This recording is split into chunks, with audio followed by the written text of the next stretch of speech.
Hello and welcome back to another video. Today I'm going to be talking about why discipline does not work when you're trying to overcome a porn addiction.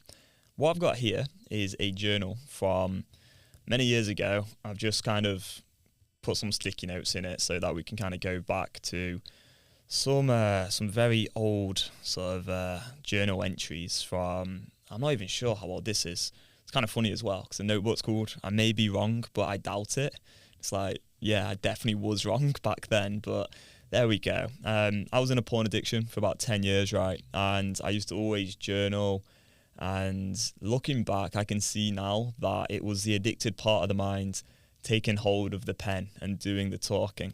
And when you understand that there's different parts in your mind, so you have an addicted part of the mind, a rational part of your mind, and the child self, you can start to understand that it isn't always rational you sort of being analytical.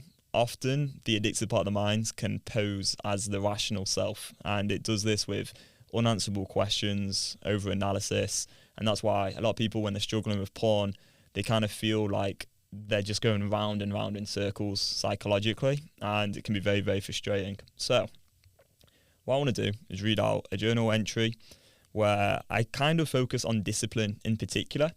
And throughout this whole video today, I will be sharing where I went wrong, because if I used to think like this when I was in the porn addiction, there's a good chance there will be many, many people out there thinking in similar ways. And I want to kind of highlight the bullshit and correct some of the thought patterns, some of the beliefs that I used to have. So let's get right into it. This journal entry was about how to deal with a relapse. And the first question I asked myself back then was, why did you do it? And then I answered myself with this: tired, horny, overate, felt unhealthy, couldn't sleep, bad at dealing with change. I then wrote down, how did you feel before doing it? And just wrote down the above again. So is any of that true? You know, why did I actually relapse back then years ago? Well, it wasn't because I was tired. It wasn't because I was horny. It wasn't because I overate some food. It wasn't because I felt unhealthy.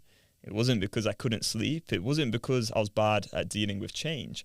It's just what happens is when you're in the addiction, people look for reasons to try and understand what happened. So they rationalize it. And this is the addicted part of the mind stepping in, because if the addicted part of the mind can come up with these explanations, then the next time you relapse, you're just going to explain it in this irrational way again, and then there'll always be another reason over and over and over. And we look for reasons because we don't understand that, you know, this is a choice. Now, it doesn't feel like a choice when you're in the addiction, because often it is the addicted part of the mind choosing for you, but the addicted part of the mind looks for reasons, and it can be quite hard to comprehend that you've just done something that you feel like is kind of destroying your life. You know, it's got these horrible consequences. You're feeling like weak, lethargic, you're feeling energy drained, you're feeling a lot of shame, lack of confidence, maybe feeling like a failure because you've tried to stop this over and over and over. You know, you've had all this motivation and willpower, and you've told yourself, I'm never going to do it again, and then you've relapsed again. And it's like, well, what the hell has happened? So that's why people look for these reasons. They're trying to figure out, well, what's actually happened here? But the real reason I was relapsing back then is simply because I did not have a tool to put the rational part of my mind in control in those moments of compulsive desire. So there are times when you're in the addiction that you're going to want to engage in this compulsive behaviour. And if you don't have a way to deal with that desire, then the chances are the addictive part of the mind is going to choose the default path. You know, the neural pathways are wired in a certain way, and so you're going to relapse. You know, that's what's going to happen. So that was why. It wasn't because of all these random emotional justifications. It was simply because I did not know how to regain control of the rational part of my mind. Like, I didn't know how to make a decision in that moment of compulsive desire in a rational way. And so that was the only real reason that I chose to engage, or why I relapsed, why I let the addictive part of the mind choose for me, I should say. So next question that I wrote down is, what action led to it? And I wrote down TikTok, computer in bed, YouTube. Again, there isn't any external trigger that causes people to relapse. This problem is psychological. The triggers exist in the mind, and the addictive part of the mind will then look for a reason. it's really just helplessness to believe that like TikTok causes you to relapse. Like that's how I used to think. I used to believe that TikTok or YouTube had the power to like hijack my brain and get me to start masturbating and looking at sexual content. But when you zoom out and you're out of this addiction, you can see just how ludicrous that perspective is and how disempowering it is, and how really, if you believe that something like TikTok can literally control your brain, you're going to stay in addiction, because that belief is just going to play out and it's going to create a manifestation of just continued relapsing. Because, you know, if you believe that like you don't have control over yourself, how are you possibly going to have control over yourself? So it just puts you in such a vulnerable position. And so again, it is bullshit. And really the reason I relapsed back then is because I didn't know how to deal with my compulsive desires. I hadn't been taught how. That was why. So question number 4, what did you learn from it? Now, this is something I used to always do, is I used to always try and learn from every relapse, you know, or what data can I look at? What lesson can I take away from this? How can I improve next time around? And I wrote down, need more discipline, need to put energy into stuff. Well, discipline is not going to help you with a porn addiction, because we all want to stop the behaviour, right? And so we know that porn has these horrible consequences. We know we want to stop it. And so you could have like motivation, or you could have like discipline in other areas of your life. But the problem to solve isn't the desire to stop it. The problem to solve is the desire to engage in the behavior. You know, the problem is the wanting to act in that way. And it doesn't require discipline, willpower, motivation. It isn't about strength. It isn't about being in some psychological battle and winning the war. It's really about understanding that in that moment of compulsive desire, you have a choice to make, and you've got to re-engage the rational part of your mind. You know, this is about logic. This isn't about discipline. So I did not need more discipline back then. You know, David Goggins' mentality is not going to help you out of a porn addiction. That's for sure. Next question. What went well about it? Now, that's kind of a crazy question, because again, you know, relapsing, like watching porn, masturbating, there isn't much to kind of go well about that. This is just glamorizing of the behavior, which is quite natural when you're in addiction. But I wrote down, felt good, relieved tension, satisfied. Just complete junkie thinking. The truth is, what you get from relapsing is temporary relief from the discomfort of withdrawal. Acting on the desire creates that desire, and then what you want to do is you want to get out of that discomfort of having like the desire, basically. So when you stop the behavior for good and you understand it's a choice and you have a tool to think it through rationally, you get to a position where you you see that the behavior isn't this thing that gives you like a relief of tension. You know, it's not something that satisfies you. What's really going on is you just want to get involved in this like psychological sort of you want this mind mood altering experience, and the desire for that mind mood altering experience is created by acting on the desire in the past. So really what you're getting from engaging is just temporary relief and then more desire. It isn't about being satisfied. You know, no one actually like watches porn and masturbates and then it's like, oh yes, like that was so good. You know, I got so much from that. Like most people, if you're in an addiction anyway, which is what we're focused on here, most people afterwards are like, oh God, like, you know, that wasn't really worth it overall. Now, if you honestly are like believing you're satisfied, you know, how are you really going to like overcome this problem if you believe it's got like this great benefit, you know, if that's your belief? So it's really important to change the belief there and understand that what you're actually getting is temporary relief from the desire, and acting on the desire and getting that temporary relief just creates more desire. So it's just so circular.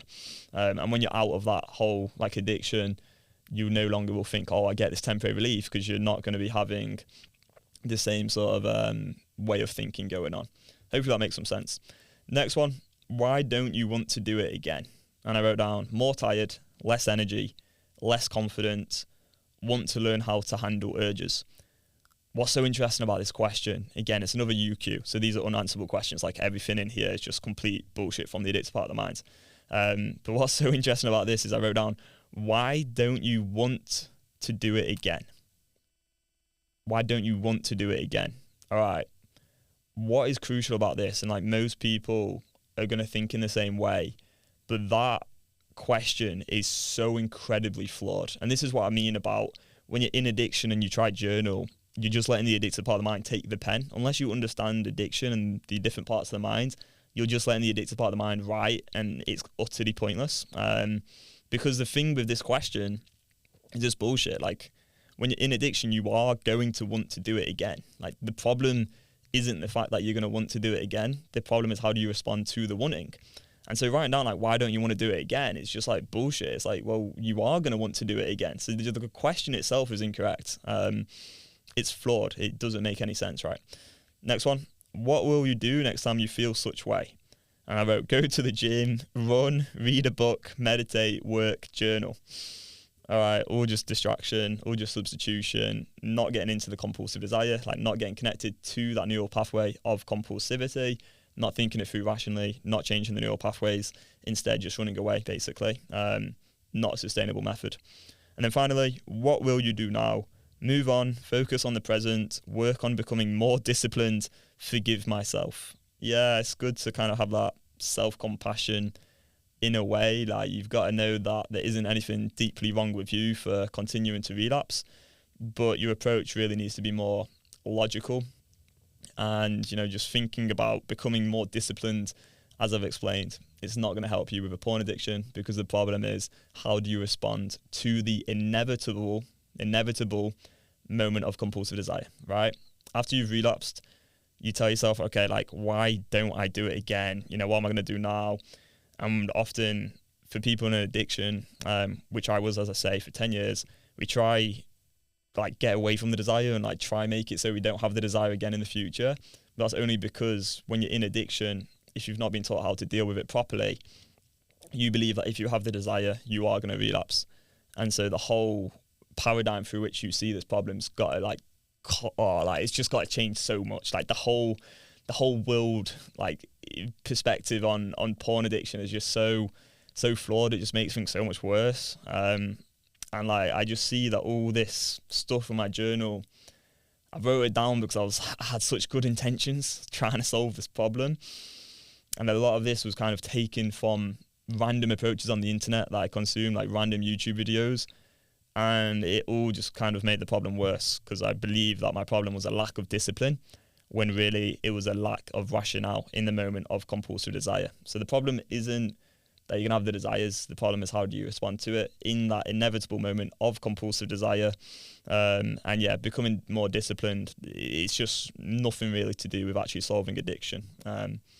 So yeah, that's my journal entry. I feel like I've been a bit pissed off in this one, but when it comes to dealing with the addictive part of the mind, we have to be assertive. We want to be proactive. We want to be attacking, and we want to be very, very like sure of ourselves.